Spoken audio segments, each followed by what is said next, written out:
मेरे साथ। मैं कहती हूँ आप तो YouTube की दुनिया के नायक हैं। हमने एक परमानेंट विलेन बना लिया है। हम एक गलत रास्ते पे जा रहे हैं, एक्सीडेंट करेंगे और अराजकता में डूब जाएंगे। फिलिस्तीन पर जब 2 साल तक नरसंहार हुआ तो हमने देखा कि फिलिस्तीन को डिमोनाइज किया गया। उन मरते कटते लोगों पर जिस तरह का कवरेज हुआ बहुत हैरान कर देने वाला था। विरोधाभास ये है कि जिस इजराइल को कट्टर कहा जाता है उस इजराइल में 18% मुसलमान तो रहते हैं, लेकिन जिस फिलिस्तीन को उदार बताया जाता है वहाँ एक भी यहूदी नहीं रह सकता। इसीलिए आप खुद सोचिए धार्मिक कट्टरवाद कहाँ पर ज्यादा। इजराइल में कहावत बोली जाती है कि इजराइल होना आसान नहीं है। Accusations of a genocidal attack on Gaza Palestinians, not just with high explosive, but by using food as a weapon of war. न सिर्फ कि हमारी हिंदुस्तानियत बल्कि हमारी इंसानियत पे भी सवाल पैदा करने वाला था। लेकिन ये केस ईरान के मामले में नहीं। शुरुआत वैसे नहीं हुई थी। शुरुआत ईरान के साथ भी वैसे ही हुई। एक सच से वो चीज बदली। जैसे पहले दिन आ गया खमनेई मारे गए, उनको लगा कि जब खमनेई मार दिए गए यानी अभी 1-2-3 दिन में सब पटरा हो जाएगा।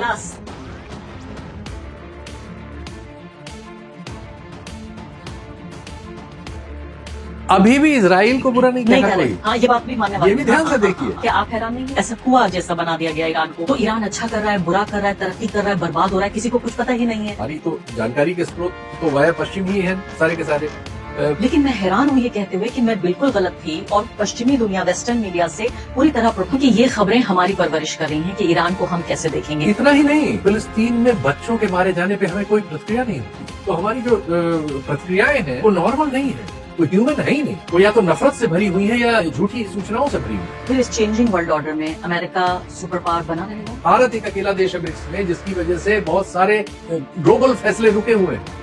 क्योंकि भारत का वर्तमान नेतृत्व रहना अमेरिका की गोद में चाहता है, मजबूरी उसे ब्रिक्स में ले जाती है। लेकिन हम तो वो दिल से ब्रिक्स में नहीं है। हम तो अध्यक्ष नहीं, पता नहीं क्या क्या है, लेकिन हमारा दिल ट्रम्प साहब के चरणों में सुकून पाता है। वो तो रख नहीं रहे हमारे सिर पर, नहीं तो हम तो चाट ले उनका तल। लेकिन क्यों? क्या भारत में मान लेते हैं मोदी जी को पता नहीं है तो हमारे यहाँ इकोनॉमिक एक्सपर्ट नहीं है, हमारे यहाँ पॉलिटिकल एक्सपर्ट नहीं है, हमारे यहाँ पूरा जो IAS, IFS जो तमाम लोग हैं जिनको दशकों का ब्यूरोक्रेसी का तजुर्बा है, जो जवाहरलाल नेहरू ने इतनी मजबूत जो ब्यूरोक्रेसी का हमारा पूरा एक सेक्शन बनाया, उन सबको ये पता नहीं है कि जो सत्ता का संतुलन है वो बदल चुका है और हमें अब जो है वो ग्लोबल साउथ में शिफ्ट होना है। नहीं, क्या आप यकीन करती हैं कि हमारे लोग किसी की सुनते हैं? हमारी कोई कीमत कहाँ है? हमारी किस चीज की कीमत है? ये तो सब लोगों ने इस युद्ध में देख लिया ना कि हमारे पास कोई लेवरेज नहीं। इस दुनिया को किसी भी चीज पर हम डिस्टर्ब नहीं कर सकते। ये लोग हमारी तरफ, हम डिस्टर्ब हो गए हैं बुरी तरह से। वो हमारे रोज वीडियो भरे हुए हैं, देख लीजिए, हर जगह से मजदूर, मंडी से मजदूर निकल रहा है गाली देते हुए, सिर पीटते हुए, भूखे पेट। एक और हमारा देश बंगाल में गुजरात से वोटर भेजने के लिए ट्रेन अरेंज कर रहा है और दूसरी ओर मजदूर वहां उनके यहाँ खट के जो उनकी इकोनॉमी को बूम करता है, वो बेचारा खाने बिना, गैस के बिना लौटना चाह रहा है घर। तो उसके लिए 1-2 ट्रेन में हजारों लोग हैं, वहां लाठी चार्ज हो रहा है और डिब्बों में वो काकरोच की तरह भरे जा रहे हैं।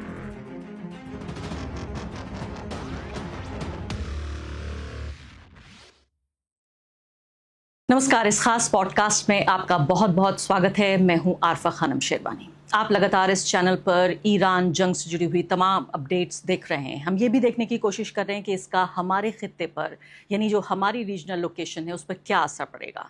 इसमें लगातार हम देख रहे हैं कि पाकिस्तान अगर राजनयिक तौर पे देखा जाए, डिप्लोमेटिकली, तो शायद उसका ऐतिहासिक दौर चल रहा है जहां पूरे तरीके से विश्व शांति का केंद्र बन गया है पाकिस्तान। एक ऐसा देश जिसको हम पूरी दुनिया में आतंकवाद के मुद्दे पर साइड लाइन करना चाहते थे, हाशिए पर फेंकना चाहते थे। हमने बड़ी मेहनत की इसको लेकर।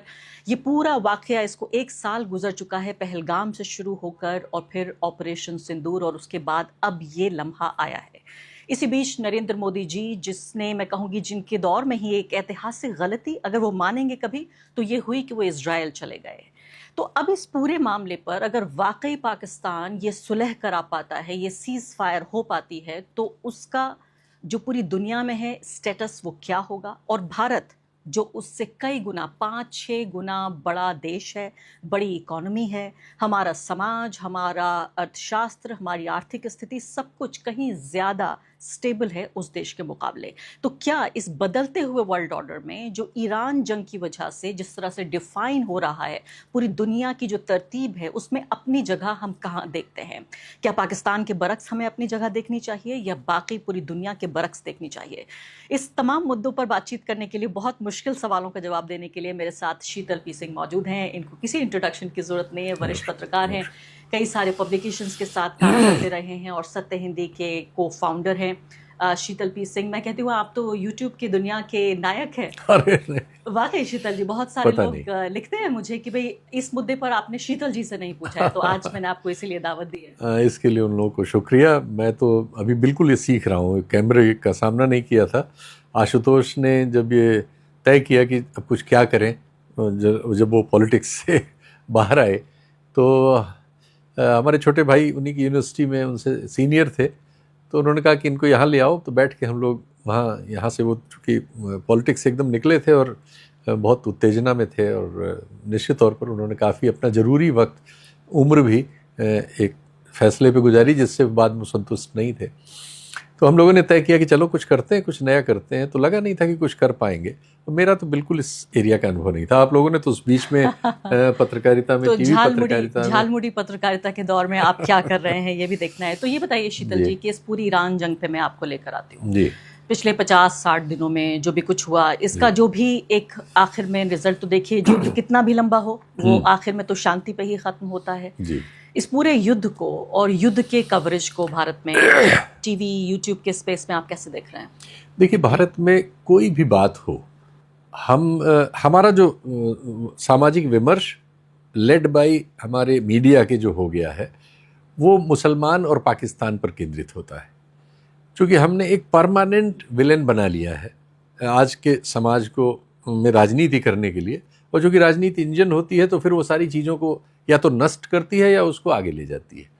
तो ये हमने एक फैसला कर लिया है, हम इस पे चल रहे हैं काफ़ी दिनों से। अब हम जैसे बहुत सारे आलोचक उसको कहते हैं कि हम एक गलत रास्ते पे जा रहे हैं, एक्सीडेंट करेंगे और अराजकता में डूब जाएंगे। जो उसके समर्थक हैं उनको लगता है कि नहीं, यही रास्ता है और इसी से वो तरक्की करेंगे। अब ऐसी स्थिति में हम लोग निर्णायक नहीं हो सकते, आलोचक ही रह सकते हैं।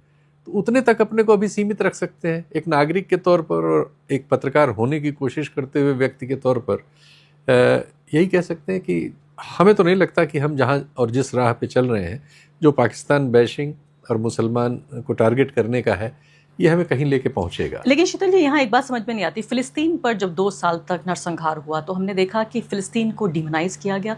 उन मरते कटते लोगों पर जिस तरह का कवरेज हुआ, बहुत हैरान कर देने वाला था। न सिर्फ कि हमारी हिंदुस्तानियत बल्कि हमारी इंसानियत पे भी सवाल पैदा करने वाला था। लेकिन ये केस ईरान के मामले में नहीं है। ईरान की तारीफें हो रही हैं, ईरान के कसीदे गढ़े जा रहे हैं। ये बदलाव क्यों देख रहे हैं? अगर मुस्लिम ही फैक्टर है तो ये क्यों है ये बदलाव? शुरुआत वैसे नहीं हुई थी। शुरुआत ईरान के साथ भी वैसे ही हुई थी। उसमें हुआ यह है कि इधर उनकी नीतियों से बहुत सारे राइट विंग के बड़े बड़े नाम असहमत होना शुरू हो गए। ये यही नहीं है, दुनिया भर में हो रहा है।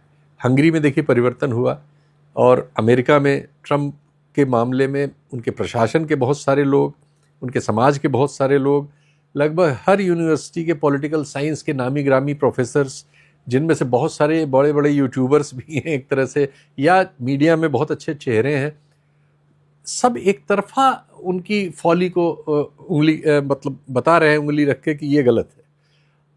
हमारे यहाँ ये काम भी हमारे यहाँ भी शुरू हुआ है। आप जनरल बख्शी को आजकल देखें, आप उनको देखें, क्या ना वो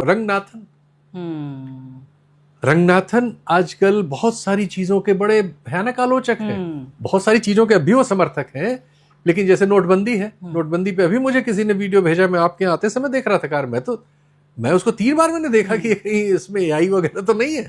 या साई दीपक जैसे लोग भी बहुत सारे लोग अब सवाल करने लगे। क्यों?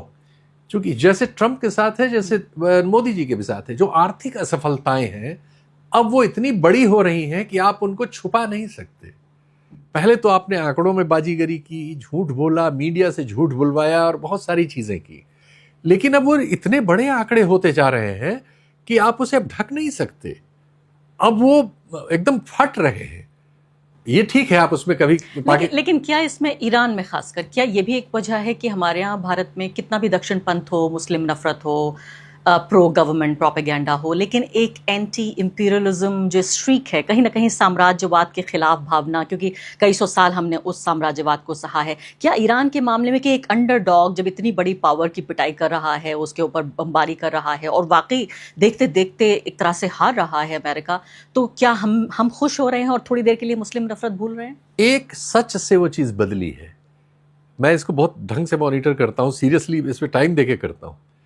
पहले हफ्ते सारे भारतीय दक्षिण पंथ को और दुनिया भर के दक्षिण पंथ को यह उम्मीद थी कि 3-4 दिन में ईरान की लीडरशिप को, जैसे पहले ही दिन आ गया खमनेई मारे गए, उनको लगा कि जब खमनेई मार दिए गए यानी अभी 1-2-3 दिन में सब पटरा हो जाएगा। खल्लास। मैं नाम नहीं लूंगा, सब अपने मित्र हैं, 1-2 साल ऊपर नीचे के हैं, सब बड़े बड़े उस पर रहे हैं, सब उस समय तालियां बजा रहे थे। आप देख लीजिए कि अभी 2-3 दिन में वेनेजुएला होने वाला है इसका और रिजीम चेंज होगी। उसी तरह की कल्पनाएं उनके प्रोग्राम्स में, उनके भाषणों में, उनकी सोच में, उनकी टिप्पणियों में, उनके कमेंट्स में भरी हुई थी। जब युद्ध ने पलटना शुरू किया और जब हमारे सैनिक विशेषज्ञों ने, जिसमें निश्चित तौर पर इसमें बहुत बड़ा रोल, मैं उन्हें फरफराती मूंछों वाला जनरल कहता हूं, उनके टिल्ट से आया। अच्छा। क्योंकि वो बहुत पॉपुलर हैं टीवी चैनलों में, लेकिन आप अचरज करेंगे उन्हें बहुत सारे चैनलों ने पहले 10 दिन बुलाया नहीं, क्योंकि 1-2 जगह जब उन्होंने बोल दिया कि नहीं ईरान जीतेगा इस लड़ाई में, ये वजह है। 1-2 जनरल तो ऐसे हैं जो चीजों को सिस्टमेटिकली कहते थे, वरना हमारा ये पूरा डायस्पोरा ताली बजाने के लिए बैठा था। फिर उसकी समस्या हुई कि उसको 6 महीने से ये भी अच्छा नहीं लग रहा कि ट्रंप जो मोदी साहब के बारे में कर रहे हैं। तो ये बात बताइए, आपकी बात ये वो वजह थी कि चूंकि ट्रंप साहब को भी वो नापसंद करने लगा है, हिम्मत नहीं उसकी हो रही थी, क्योंकि उसके लीडर की हिम्मत नहीं हो रही थी, तो वो कंफ्यूजन में था। लेकिन चाहता वो था कि ट्रंप जीते, इजराइल जीते।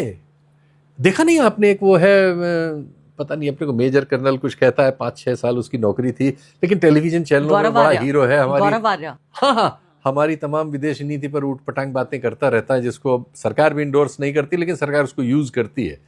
तो एक्चुअली गौरव आर्या जो सोचता समझता बोलता है ना, सोचते ये सब वैसा ही थे। वो तो उनकी मजबूरी हो गई कि वो नतीजा उल्टा होने लगा, तो उन्होंने पाला बदलना शुरू किया। और वो जो लोग 1 हफ्ते से पहले ऑबिचुरी लिख चुके थे ईरान की, और उनके अपने पुराने कार्यक्रम को देख नहीं पाएंगे, अब खुद देखें अगर तो उन्होंने पहले बदलना शुरू किया। ये बदलते भी बड़ी तेज हैं, हर सीजन में होता है।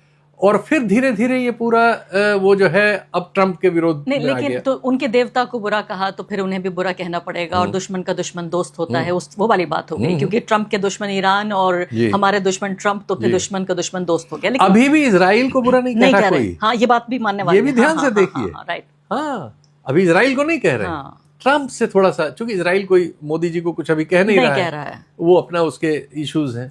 तो शीतल जी, अब मुझे बताइए, क्या आप हैरान नहीं हुए? क्योंकि मैं तो अपने बारे में कहूंगी ईमानदारी से कि छोटा देश नहीं है ईरान, एक मंझला सा देश है, एक मिड साइज कंट्री है, और ईरान के बारे में तो कुछ पता ही नहीं चलता, क्योंकि उनकी मीडिया भी बहुत ज़्यादा आज़ाद नहीं है। दूसरे, अंग्रेज़ी मीडिया नहीं है, हमें पढ़ने को नहीं मिलता, फारसी में लिखते हैं वहाँ पर लोग। तीसरे, इतने सैंक्शंस हैं कि ईरान में कुछ भी इंटरनेशनल नहीं है, तो बहुत मुश्किल, एक ऐसा कुआं जैसा बना दिया गया ईरान को। तो ईरान अच्छा कर रहा है, बुरा कर रहा है, तरक्की कर रहा है, बर्बाद हो रहा है, किसी को कुछ पता ही नहीं है। मैं तो बहुत हैरान थी, मुझे लगता था 2-4-6 दिन ना सही तो हफ्ते 2 हफ्ते में बात निपट जाएगी। 2 महीने तक दुनिया की सुपर पावर के सामने ये मुल्क खड़ा हुआ है, और साथ साथ आप देखिए सब पे निशाना साध रहा है, पूरे गल्फ कंट्रीज में से एक पे निशाना साध रहा है। इजराइल को भी साध रहा है, गल्फ में सबको साध रहा है, अमेरिका पे निशाना साध रहा है, एक मुल्क। आप हैरान नहीं? हैरान नहीं, इसने तो निश्चित तौर पर, जो हम लोग तो बहुत छोटे स्तर पर इस काम को कर रहे हैं ना, कि इस दौर में हम लोग कोशिश कर रहे हैं कि जो हमें बुरा लग रहा है उसको बुरा कह रहे हैं, जो अच्छा लग रहा है उसको अच्छा कहते हैं, ज़्यादातर बुरा हो रहा है तो ज़्यादातर बुरा कह रहे हैं। इतने पर ही हम दंडित हैं एक लेवल पे। जो जहाँ जिस तरह का दंड इस दौर में दिया जा सकता है, उस तरह के हिस्से हमारे उसमें आ रहे हैं।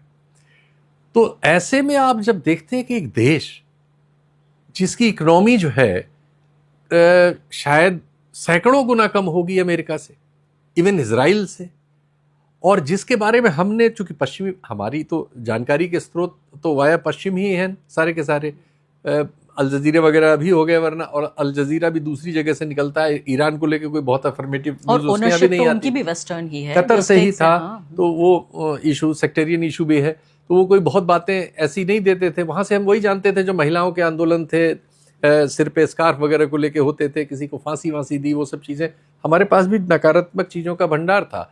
और उसमें से हम कुछ किरणें ये होती थी कि भाई चलो कुछ खुददार तो है, अपने इंडिपेंडेंट उसकी राय है, ये जरूरी है।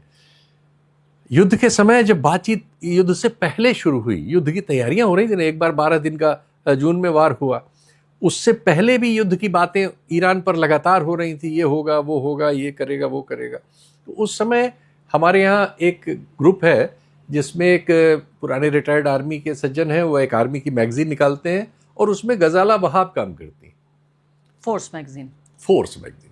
तो वो फोर्स मैगजीन के जो वो सज्जन है, पुरुष जो है, प्रवीण साहनी, उनका ट्विटर अकाउंट और दूसरे अकाउंट्स हम लोग देखते थे, तो ये होता था धारा से विपरीत कुछ लिखते हैं। ऐसा क्यों बोल रहे हैं? नहीं, वो लिखने की वो लिखते लॉजिकल लिखने की कोशिश करते थे, तो ये हम लोग विपरीत राय ढूंढते रहते हैं, सच ढूंढने की तलाश में। तो उनकी ओर भी जाते थे हम, लेकिन उनसे प्रभावित नहीं थे। फिर हमारे कार्यक्रमों में सत्य हिंदी में गजाला वहाब आती थी। तो उस युद्ध से पहले, 12 दिन की युद्ध से पहले एक कार्यक्रम में हम उतनी ही जानकारियों के साथ प्रस्तुत थे जितना मैंने आपको बताया, जो हमें पश्चिमी ढांचे से मिली है, और कुछ जो हमने अपने हिसाब से ईरान के बारे में समझी।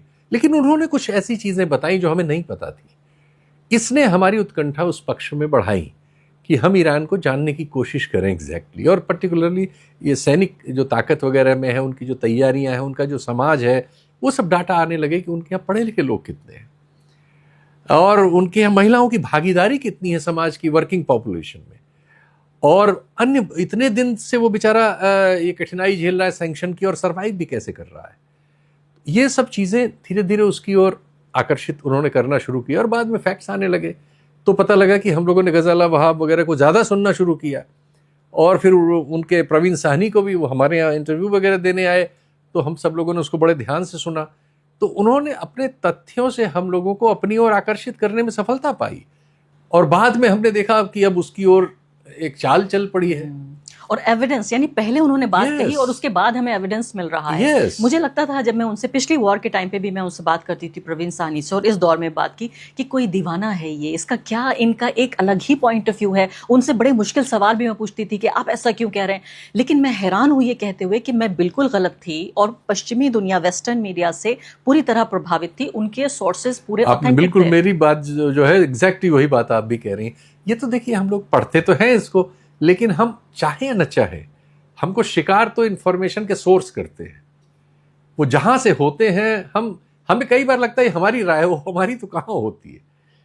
वो इंफॉर्मेशन सोर्स निश्चित तौर पर आपको प्रभावित करते हैं कॉन्क्लूसिवली। देखिए, एक बच्चा नॉन वेजिटेरियन होगा या वेजिटेरियन होगा, ये उसकी परवरिश तय करती है, वो थोड़ी तय करता है। वो जैन परिवार में होगा तो 6 बजे के पहले ही खाना खाना उसको अच्छा लगने लगेगा, और उसको वो सब देख के उसके हाथ कांप जाएगा, वो चिकन को, और या उसको नहीं देख सकता क्योंकि उसकी परवरिश नहीं हुई है वैसे। यहाँ से हम लोगों में से बहुत सारे लोग जो जिनके घरों में नॉनवेज नहीं था, हम जैसे लोग सभी थे घर में, बहुत धार्मिक और उस तरह का एकदम प्याज लहसुन वाला, तो हम लोग बहुत यंग होने के बाद मीट वगैरह खाना सीख पाए। अभी तक हम लोग ढंग से खाना नहीं जानते। तो आप ये कह रहे हैं कि ये खबरें हमारी परवरिश कर रही हैं कि ईरान को हम कैसे देखेंगे। Exactly. जैसे ईरान को हम देखेंगे कैसे कि भाई देखेंगे? वहां मुल्ला राज है, महिलाओं पर अत्याचार होता है, ह्यूमन राइट्स वायलेशन होता है, माइनॉरिटीज को सप्रेस किया जाता है, और वहां लोकतंत्र नहीं है। इन 5 चीजों इतना पर ही आधारित। नहीं, फिलिस्तीन में बच्चों के मारे जाने पे हमें कोई प्रतिक्रिया नहीं होती। फिलिस्तीन में अभी मैं एक पोस्ट करके आया हूं कि वहां अल जजीरा की 4थी पत्रकार लेबनान में मारी गई है, और ईरान ने प्लान करके मारा है उसको। पहले उसको धमकी दी कि वो वहां से हट जाए, वो नहीं हटी, उसको मारा और वहां एम्बुलेंस को जाने नहीं दिया कि वो मर जाए। जिससे इजराइल ने। तो ये 4थी पत्रकार है। लेकिन ये चीजें हमारे यहाँ तो 1 लाख लोग तो कम से कम पत्रकारिता का काम कर ही रहे हैं। शायद 10 लोग इस पर रिएक्ट कर रहे होंगे, या 100 लोग, बहुत 100 तो ज्यादा बड़ा नंबर मैं कह रहा हूं। कि हम अपने पेशे के, हम पेशा लोगों पे का कत्ल होने पे रिएक्ट नहीं कर रहे भाई। हम बच्चों को हमने मुस्लिम और नॉन मुस्लिम में बांट के सोचना या वो सब शुरू कर दिया है। तो हमारी जो प्रतिक्रियाएं हैं वो नॉर्मल नहीं है, वो ह्यूमन है ही नहीं। वो या तो नफरत से भरी हुई है या झूठी सूचनाओं से भरी हुई है। अब मैं आ जाती हूँ जो चेंजिंग वर्ल्ड ऑर्डर है उसमें पाकिस्तान क्या कर रहा है, भारत क्या कर रहा है, और इस बदलती हुई दुनिया में, और इतनी तेजी से बदलती दुनिया में जो दशकों में, सालों में नहीं, हफ्तों में बदल रही है शीतल जी, और ये सबको सरप्राइज कर रही है। और फिर से मैं सलाम करना चाहती हूँ प्रवीण साहनी जी को। जब वो ये बातें कह रहे थे, मुझे लगता था कि ये दीवाना कोई बरगला रहा है, क्या बोल रहा है, और उसी दीवाने की बात एक एक सच हो रही है। तो सबसे पहले तो मुझे बताइए कि क्या आप ये बदलता हुआ वर्ल्ड ऑर्डर देख रहे हैं जहां एक ऐसा देश जो 50 साल से सैंक्शंस के तले दबा हुआ है, जिसका ग्लोबल इकोनॉमी से पूरा डिस्कनेक्ट है, वो समझता भी नहीं है कि शेयर बाजार जो अमेरिका का वॉल स्ट्रीट है या और दूसरा, उससे कोई कनेक्शन नहीं है। तीसरी बात, वहाँ मुल्ला राज है। और चौथी बात, वहाँ औरतों को ज़बरदस्ती जो है हिजाब पहनाने की जो एक पूरा प्रोपेगेंडा है, जो कि अब नहीं है, सच नहीं है कि अब ज़बरदस्ती एक है सरकारी डिक्टेट, लेकिन औरतों को हमने देखा है आज़ादी से वहाँ घूमते हुए। एक ऐसा देश दुनिया की सबसे बड़ी पावर को न सिर्फ के चैलेंज करता है, बल्कि मुझे कहते में बिल्कुल झिझक नहीं हो रही है कि उसको हरा दिया है, डिफीट कर दिया है। आप बदलते हुए देख रहे हैं वर्ल्ड ऑर्डर? नहीं, एक्चुअली ऑर्डर बदल रहा था, हमने उसको स्वीकार करना ईरान की वजह से शुरू किया है। अच्छा, ये श्रेय उसको है। देखिए, अच्छा, जब यूरोप ने तय किया कि वो डॉलर के प्रभुत्व की जगह अपनी करेंसी लाएंगे, यूरो वो लेके आए। यूरो शुरुआत थी जब वर्ल्ड ऑर्डर में सचमुच में बड़ा डेंट होना शुरू हुआ। द्वितीय विश्व युद्ध से पहले, जो 45 से पहले की बात है, उस समय तो सोवियत संघ के नाम से एक चीज आ गई थी, उससे एक चुनौती थी आमने सामने की। फिर सोवियत संघ ढह गया और लगा सारी दुनिया एक तरफा है, एक ही आदमी के, एक ही देश की मुट्ठी में है। लेकिन जब यूरो वाला इशू आया तो वो पहली चीज थी। और जब इराक के सद्दाम हुसैन ने कहा हम यूरो में व्यापार करेंगे, और उसके बाद वो मारे गए। ये देखिए, हम देख रहे हैं वहां से चीजें बदलना शुरू हुई। फिर हम इकोनॉमिक डाटा हमें बताता है, एक जमाने में ये जो G7 के देश हैं, ये जमाना बहुत पुराना नहीं है, 15 साल पहले की बात है। G7 के देश दुनिया में 42% व्यापार पर नियंत्रण इनका था। आज 40% पे ब्रिक्स का नियंत्रण है, और G7 28 पे ऑलरेडी आ चुके हैं। तो ईरान हमें इन आंकड़ों की तरफ, इन सूचनाओं की तरफ ले जा रहा है जो हमने इसके पहले उस तरह से नहीं देखी। क्योंकि हम उन्हीं, अगेन वही की सूचना साम्राज्य जो है हमें अपनी तरह से प्रभावित कर रहा था। हम लोग एंग्लो सैक्सन रेस की भाषा, उसी के कल्चर, उसी की किताबें, हमारे तो सारे रेफरेंसेस हम अंग्रेजी साहित्य वगैरह से ही लेते हैं ना। थोड़ा बहुत रूसी साहित्य, चूंकि वो रूस से भारत के ऐसे रिश्ते थे कि वहाँ से वो सस्ती किताबें फ्री वाली आ जाती थी, लेफ्ट पार्टीज के स्टॉल्स पे लगी रहती थी, तो हम लोग रूसी लेखकों को भी जान गए। वरना हम यूरोप के कहाँ लेखकों को जानते हैं, फ्रांस के लेखकों को नहीं जानते, पुर्तगीज वगैरह का तो नाम ही नहीं सुना है हमने। हम जानना नहीं चाहते या लैंग्वेज बैरियर है? जानते नहीं है, इंफॉर्मेशन बैरियर होता है लैंग्वेज की वजह से। जब होगा सामने तो जान जाएंगे। रूसी था तो जान गए ना। फ्री में उनकी सोवियत भूमि आती थी तो उससे थोड़ा बहुत ये वो, और पुष्किन नाम के कोई कवि होते हैं, तोल्स्ताय, इतने बड़े लेखक हैं, हम कहाँ जान पाते अगर वो सस्ती किताबें न होती तो। बिल्कुल। और आगे बढ़ने से पहले एक अदना सी गुजारिश कि आप मेंबर बनिए मेरे चैनल का, आरफा खानम शेरवानी। अगर आप मेंबर बनते हैं, आपके समर्थन से आप मेरा हाथ मजबूत करेंगे, इतना मजबूत कि मैं सत्ता का कॉलर पकड़ के सवाल पूछ सकूंगी, और जो हमारे समुदाय में हाशिए के जो तबके हैं उनकी आवाज उठा सकूंगी। आप यकीन जानिए, आपका एक छोटा सा सहयोग मेरे लिए इतना बड़ा होगा जिसके लिए आप अंदाजा भी नहीं लगा सकते। तो मुझे बताइए, तो फिर इस चेंजिंग वर्ल्ड ऑर्डर में अमेरिका सुपर पावर बना रहेगा? नहीं, सुपर पावर अब कहां है अमेरिका? मैं आपको आंकड़ा बता तो रहा हूं, अमेरिका नहीं, G7 ग्रुप सुपर पावर नहीं है।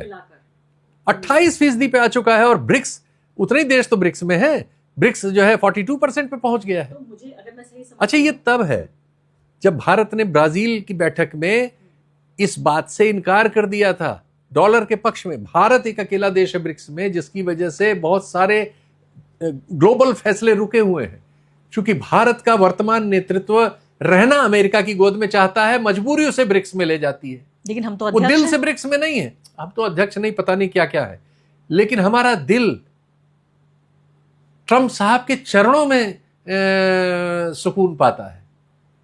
वो तो रख नहीं रहे हमारे सिर पे, नहीं तो हम तो चाट लें उनका तलवा। सच्चाई ये है, बहुत शर्मनाक है, लेकिन ये सच्चाई है। दुख हो रहा है आप जो कह रहे हैं। शर्मिंदगी होती है, क्योंकि ये फैक्ट्स हम लोग, हमारे समाज के बहुत बड़े हिस्से मोदी तक। जी की बात नहीं है, ये 1.5 करोड़ हिंदुस्तानियों की बात है।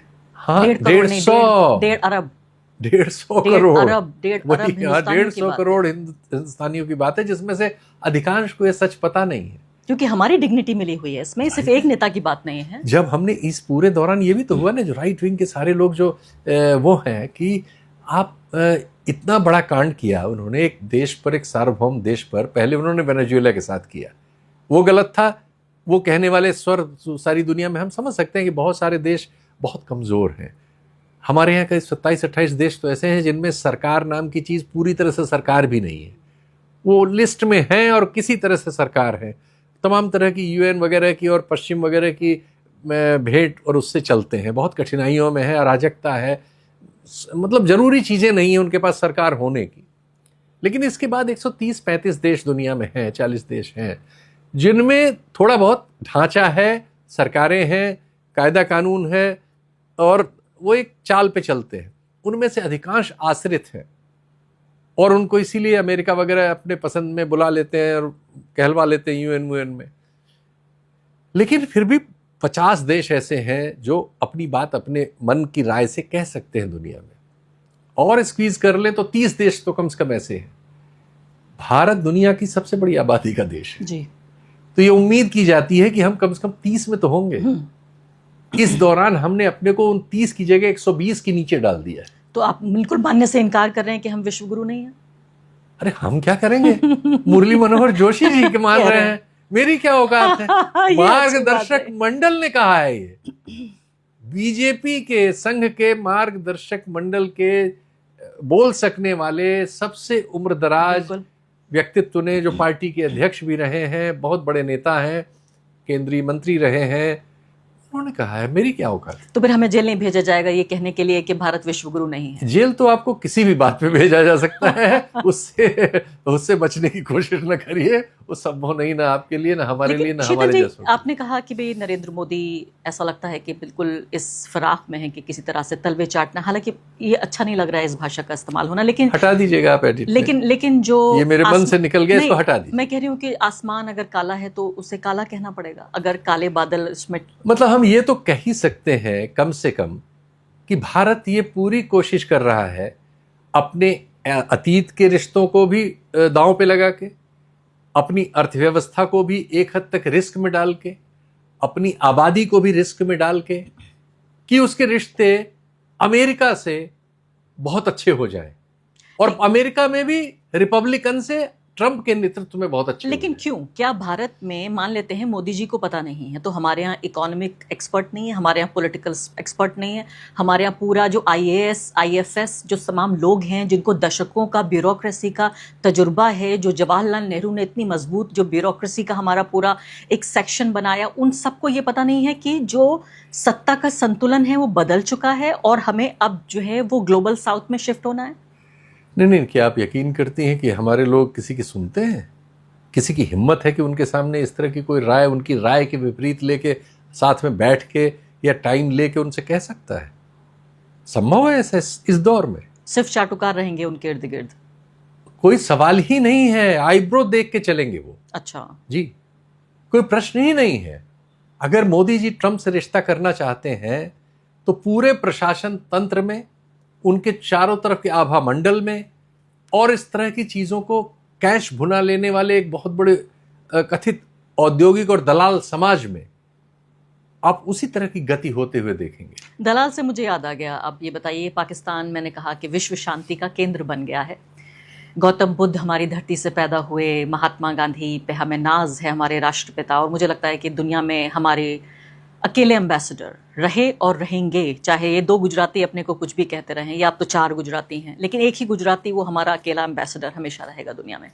लेकिन पाकिस्तान, जिसको हम कहते हैं कि आतंकवाद का प्रायोजक है, टेररिस्ट स्टेट है, उसने वाकई हमारे यहाँ हमले कराए हैं आतंकवादी, और इसका पूरा इतिहास है, कोई एक की बात नहीं है, वो विश्व शांति का केंद्र बन गया है। और बात हो रही है कि इससे अहम कोई मुल्क नहीं है। एक ऐसा देश जिससे अमेरिका बात करता है, एक ऐसा देश जिस पे वेस्ट एशिया पूरा विश्वास करता है, एक ऐसा देश जो कि चीन भी उसके नज़दीक है, और एक ऐसा देश जिसकी इकोनॉमी वर्ल्ड बैंक और IMF पर आधारित है, लेकिन वो इतना मजबूत बन रहा है। जो वहाँ शांति प्रक्रिया हो रही है उसे आप कैसे देखते हैं? देखिए, मौके मिलने की बात होती है। पाकिस्तान को ये मौका मिला, उसने अपने को साबित कर लिया। मौका हमारे पास भी था, लेकिन हमने वो साबित नहीं किया। जब ब्रिक्स में हम गए, ये दुनिया, बदलती दुनिया को देखने समझने का मौका था। ब्रिक्स के जरिए आज हम ब्रिक्स में होते, भारत उस तरह से होता जैसे ब्रिक्स में होना चाहिए।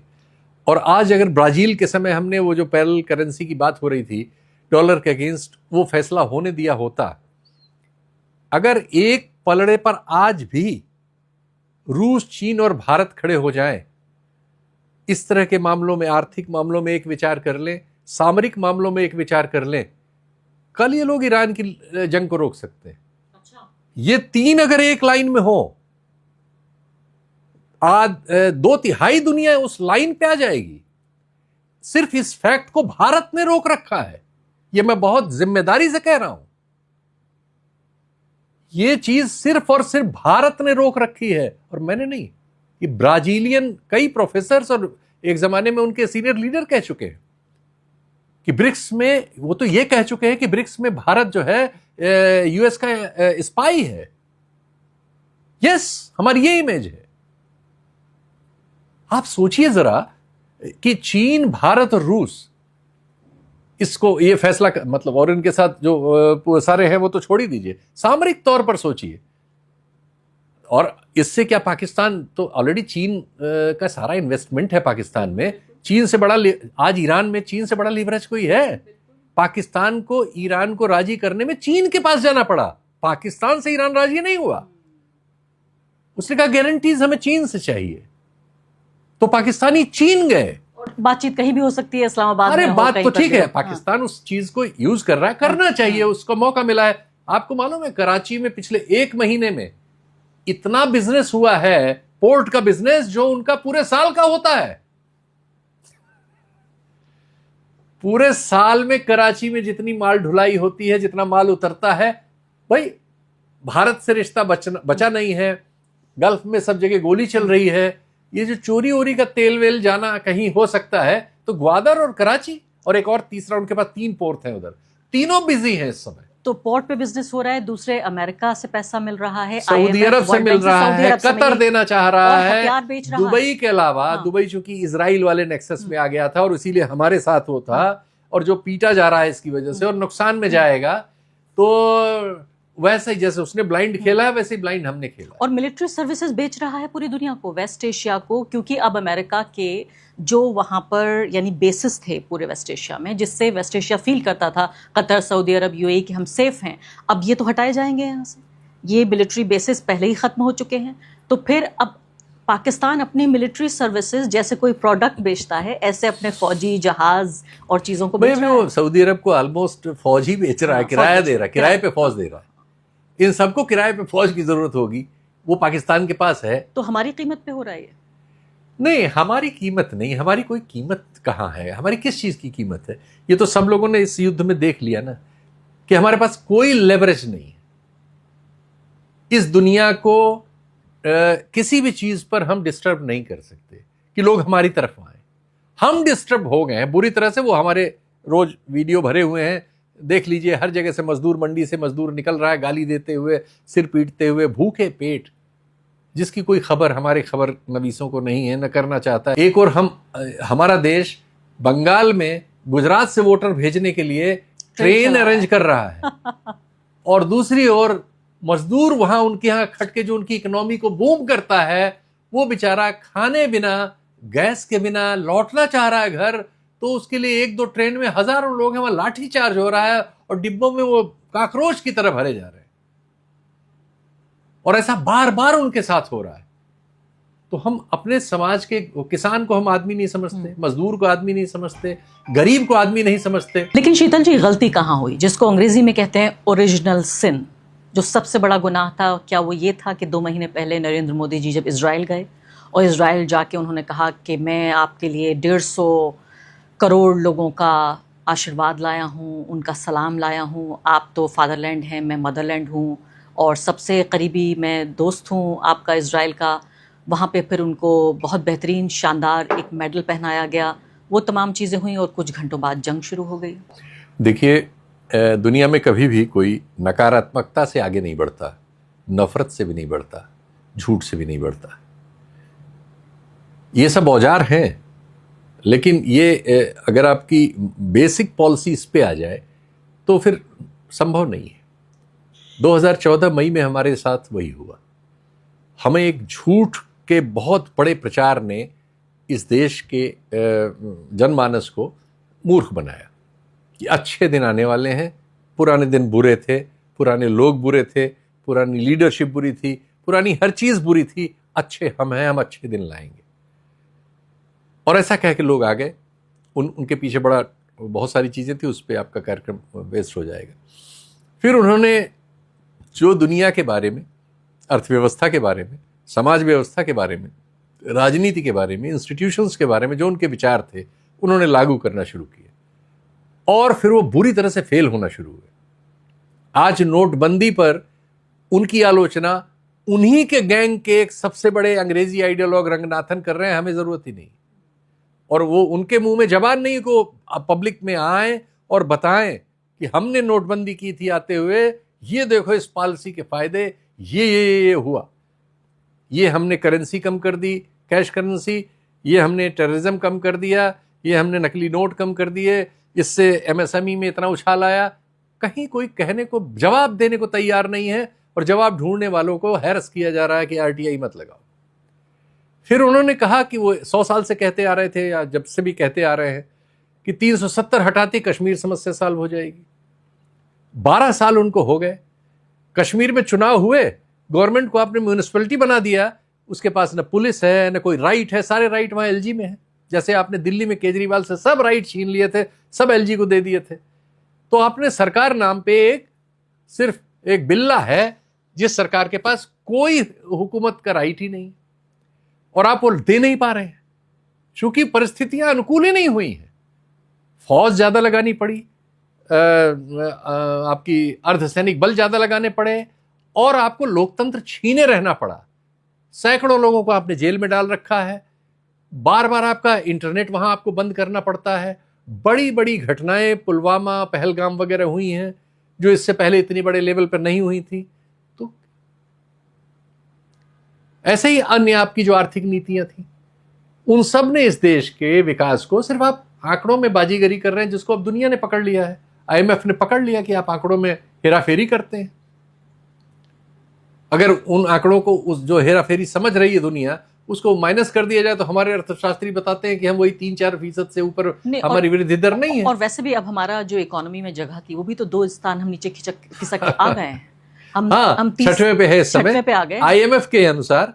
तो वो ये कह रहा है कि ये वो अनुमान है, वो भी इस साल का हो सकता है हम 7वें पे ना पहुंच जाए। ये क्राइसिस हो रहा है एनर्जी सिक्योरिटी का, इस अब एनर्जी सेक्टर मामले में सबसे ज्यादा क्राइसिस में हम पहुंचे। क्यों? 19 में हमने इसी ईरान से अमेरिका के डांटने पर सैंक्शन को ऑनर करने के लिए रिश्ता तोड़ लिया।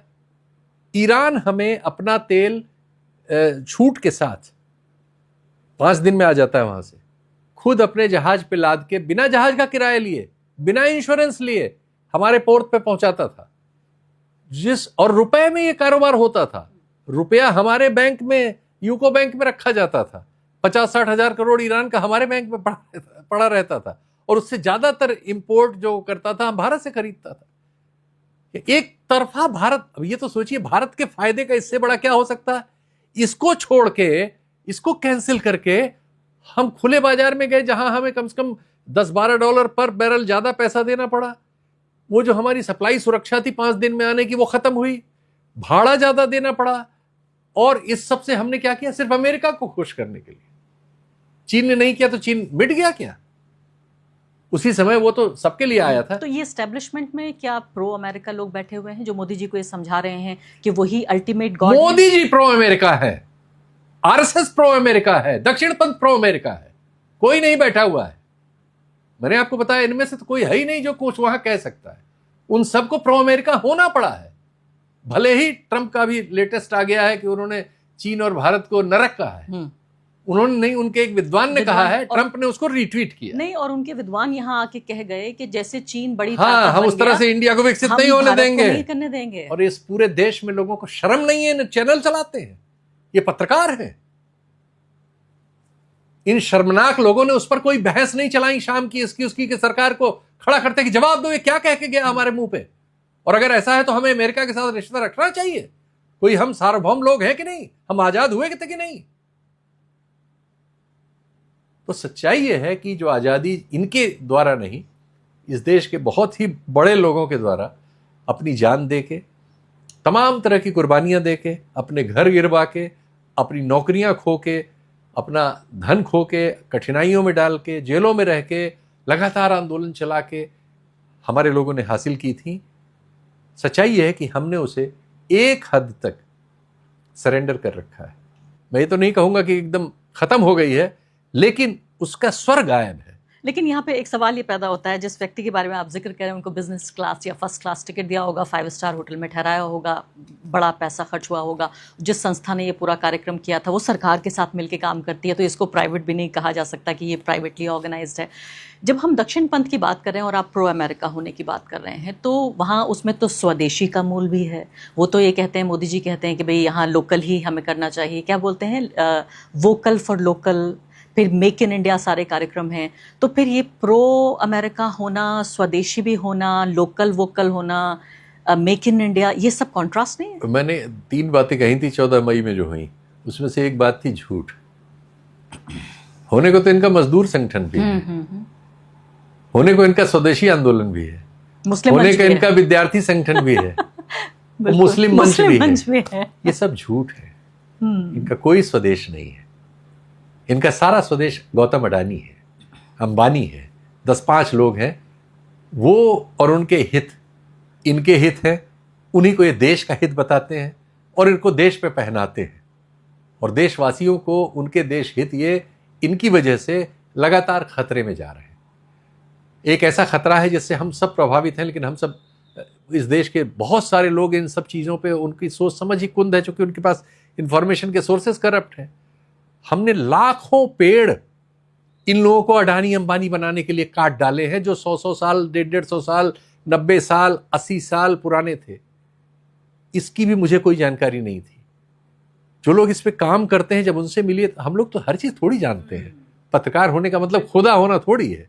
जैसे हम ईरान के बारे में नहीं जानते थे, लड़ाई से पहले सिचुएशन आई, गजाला वहाब को सुना, औरों को सुना, थोड़ा बहुत जानना शुरू किया और प्रोब किया तो थोड़ा और जान गए, तो पता लगा हम कहाँ हैं, वो कहाँ है। ऐसे ये पर्यावरण का मामला है। इनके दौर में जितना हमारे 70 साल में नष्ट हुआ होगा, उतना इनके दौर में नष्ट हो रहा है।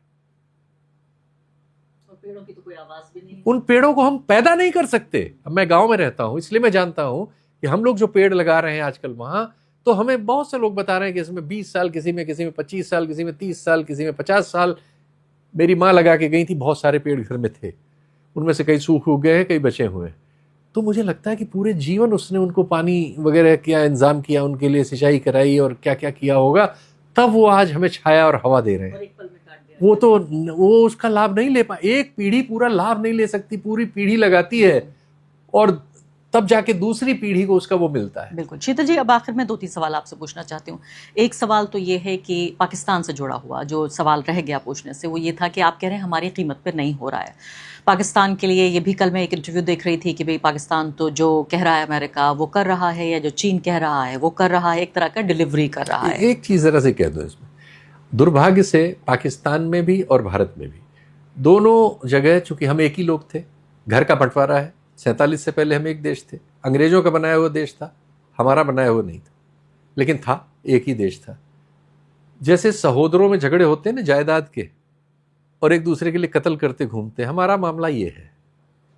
और दुर्भाग्य से उनके यहाँ भी और हमारे यहाँ भी हम लोग एक दूसरे के सेंट्रिक हैं, चूंकि हैं तो हम एक ही मिट्टी के, एक ही तरह के, एक ही उसके।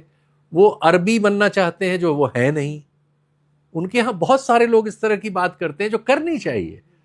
हमारे यहाँ इस समय ये वक्त नहीं कि हम बात कर सकें। हम पाकिस्तान पे अगर कोई बात करेंगे तो हमें देशद्रोही पता नहीं क्या लाद दिया जाएगा। अभी हमारे यहाँ, उनके यहाँ जो वक्त गुजर चुका है, हमने उस वक्त पे कदम रख दिए।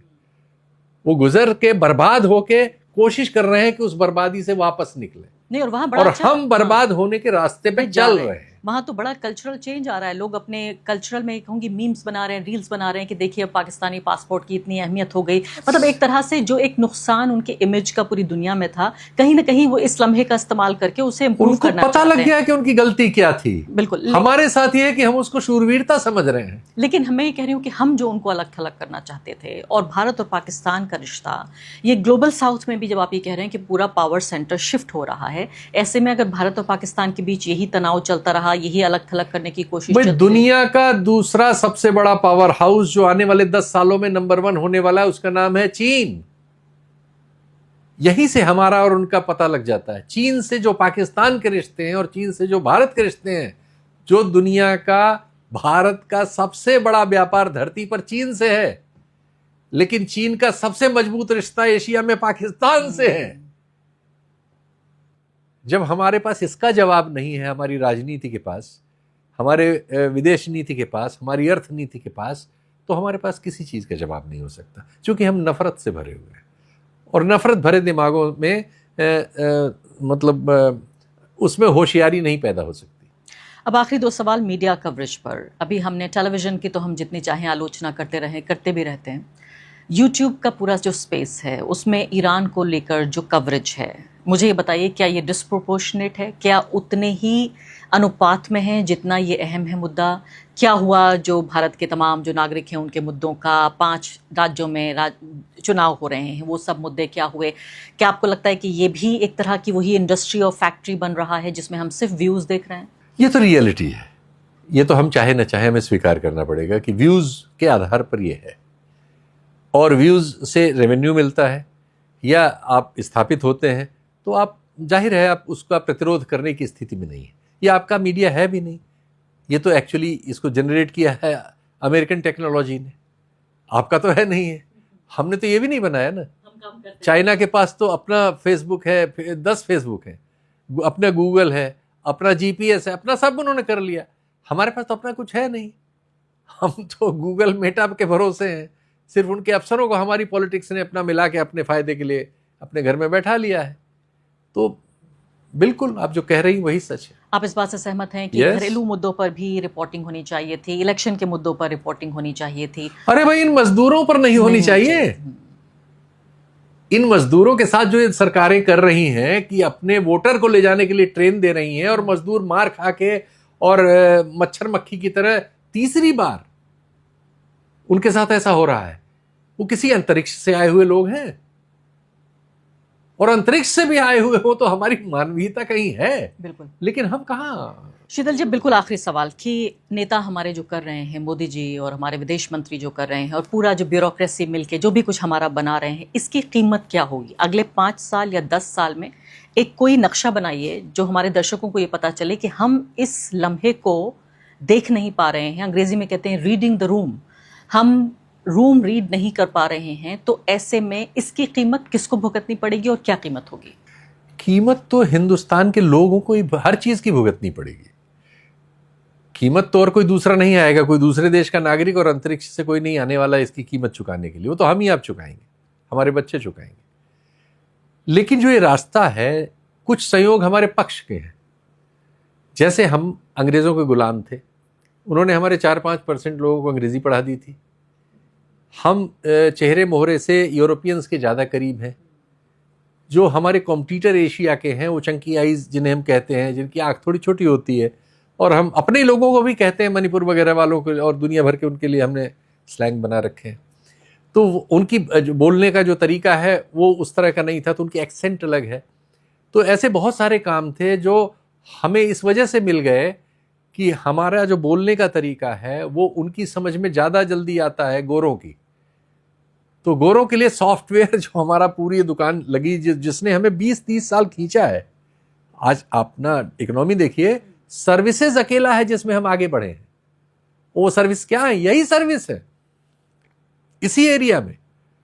चूंकि हमें एक भौगोलिक फायदा मिल गया, गुलाम थे, गुलामी का एक फायदा मिल गया, 5-6% अंग्रेजी एजुकेटेड लोग मिल गए उसकी वजह से। और जो नेहरू वगैरह के ज़माने में बेस स्ट्रक्चर पे काम हो गया, IIT बन गया, IIM वगैरह बन गए, इन सब में कुछ लोग पढ़ गए, अमेरिका पहुंच गए, और बहुत से लोग अभी भी एक रास्ता बना हुआ है उसमें से निकल के चले जा रहे हैं। इन्होंने क्या किया है? अरे गुजरात में करीब 30 साल से बीजेपी है, एक यूनिवर्सिटी है इनकी बनाई हुई, जिसकी वजह से 200 लोग भी कहीं जाते हो, वहां एक ही यूनिवर्सिटी है, वहां नकली IAS हो जाता है, नकली दूतावास खोल लेते हैं, हर तरह की नकली खान पान की चीजें बनाने का, नकली दुनिया भर की ठगी करने का, आर्थिक घोटालों के सारे बड़े अपराधियों के 70-80% एक ही जगह से निकलते हैं। और देश को भी इस समय इत्तेफाक से उन्हीं ने कब्जा कर लिया है। तो इसके अलावा क्या है?